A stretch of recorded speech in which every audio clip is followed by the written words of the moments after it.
ബഹിരാകാശ യാത്രികർ ബഹിരാകാശ നടത്തത്തിനായി പരിശീലിക്കുന്ന ഒരു മാർഗം നീന്തൽക്കുളമാണ്. ബഹിരാകാശത്ത് പൊങ്ങിക്കിടക്കുന്നത് വെള്ളത്തിൽ പൊങ്ങിക്കിടക്കുന്നത് പോലെയാണ്.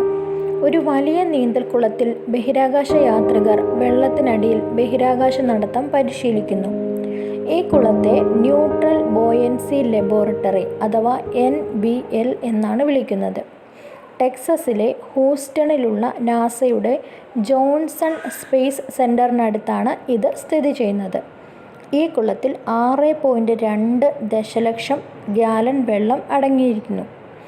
ബഹിരാകാശ യാത്രികർ ബഹിരാകാശ നടത്തത്തിനായി ചെലവഴിക്കുന്ന ഓരോ മണിക്കൂറിലും 7 മണിക്കൂർ കുളത്തിൽ പരിശീലനം നടത്തുന്നു.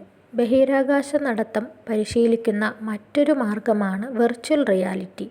ഇതൊരു വീഡിയോ ഗെയിം പോലെയാണ്. ഇതിനെപ്പറ്റി നമുക്ക് അടുത്ത വീഡിയോയിൽ നോക്കാം. ലൈക്ക് ചെയ്യാനും ഷെയർ ചെയ്യാനും സബ്സ്ക്രൈബ് ചെയ്യാനും മറക്കല്ലേ.